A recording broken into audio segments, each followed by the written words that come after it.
Alright, so yeah, the final part of the Halloween update is finally here. And as most of you probably guessed, the rumors were true. We actually got Skeleton Nagi. The leaks were real, the sneak peeks were right, and everything I talked about in my last few videos ended up happening exactly like that. So first of all, let's just appreciate the fact that this was one of the most accurately predicted updates we've had in a long time. Now, I'm not going to sit here and do a full breakdown of Skeleton Nagi's moveset or his awakening animations, because by now, you've all seen them.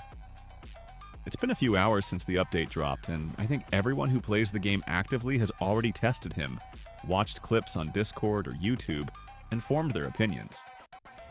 Some people absolutely love his animations and the way he feels on the field, while others are already calling him overrated or just another limited reskin. You know how it goes. Every new style brings both hype and hate. But today, I don't want to focus too much on Nagi himself. Instead, I want to talk about something that, in my opinion, might actually have a bigger impact on the game than Skeleton Nagi did. And that's the set of balance changes that came with this update. Because while not everyone will be lucky enough to pull Skeleton Nagi from the Halloween spins, everyone is going to feel the changes made not only to SAE, but also to NEL Asagi and Loki. And honestly, these adjustments might end up shaping the meta way more than the limited styles ever could. So let's start with SAE, because I think this one caught a lot of people off guard. If you've played him since the update, you probably noticed something feels off. And no, it's not a bug. It's intentional. The devs actually changed how his dribbling works entirely. According to the official patch notes, it says, SAE, removed creative dash, now always divine lift unless you have a player in front of you, then it becomes creative dribble. Divine lift. What that basically means is that you can't just spam his dribbling anymore. Before, you could use his creative dash freely to dash, but now that move is conditional. You need an opponent directly in front of you in order to trigger the creative dribble. Otherwise, it automatically defaults to divine lift. And yeah, for a lot of SAE mains, that feels like a straight-up nerf, because the biggest advantage SAE had was the flexibility of his dribble. He could use it offensively just to dash for a good distance.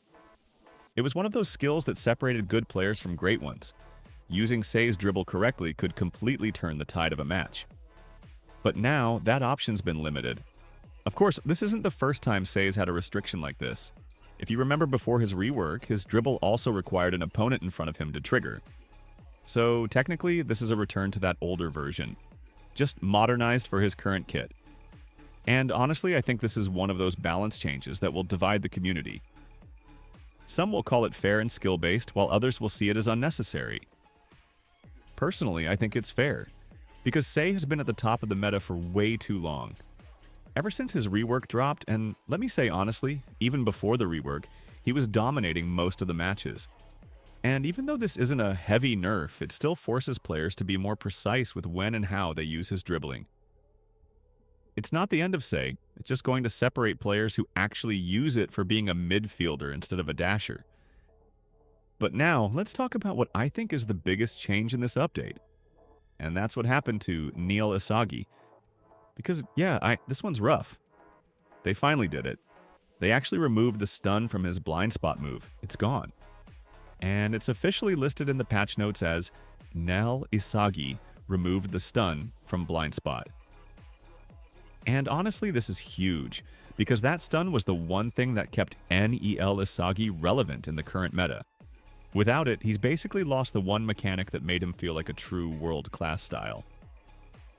Let's be honest, NEL Isagi has been struggling for a while now.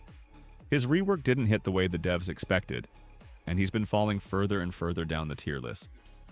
But even with all of that, his blind spot dash with the stun effect still gave him a unique edge. It allowed him to punish opponents who got too close. It created openings for shots, and most importantly, it gave him a reason to be played over his regular version.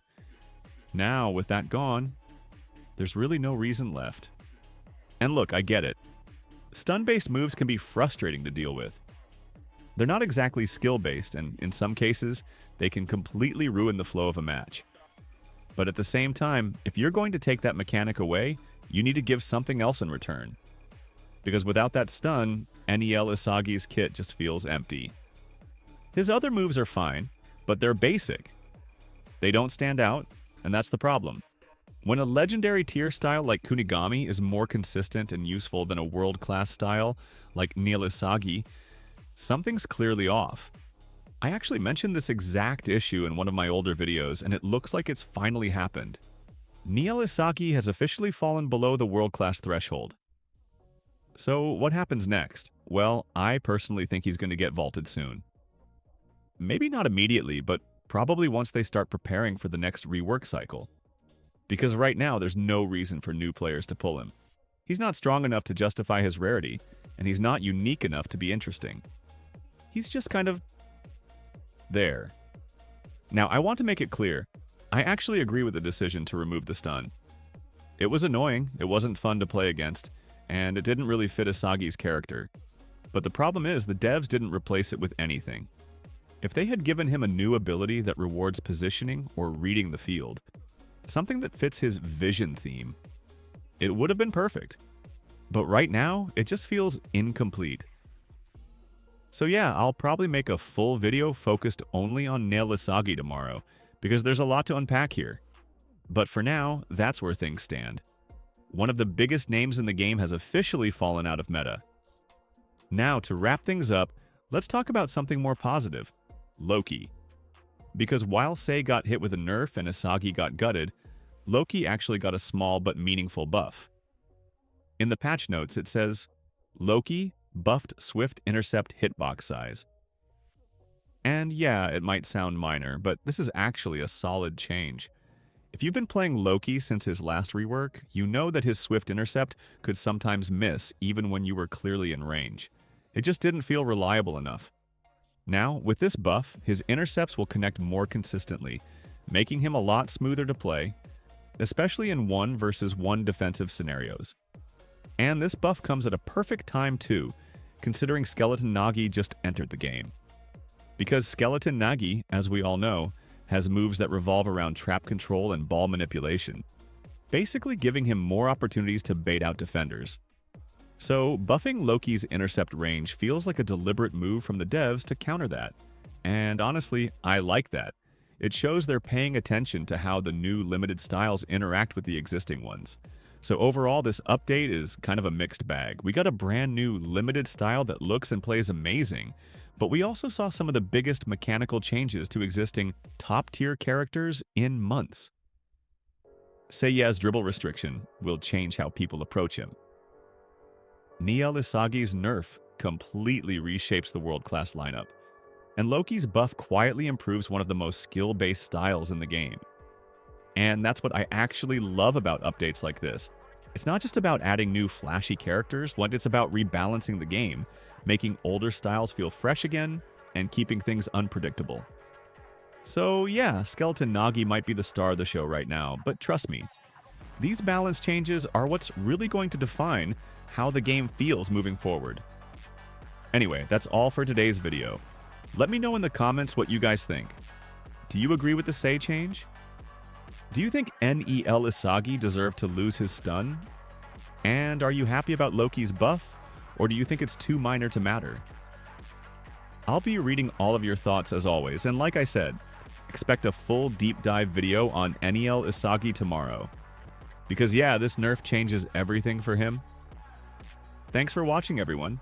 If you enjoyed, drop a like, subscribe if you haven't already, and I'll see you guys in the next one. Peace.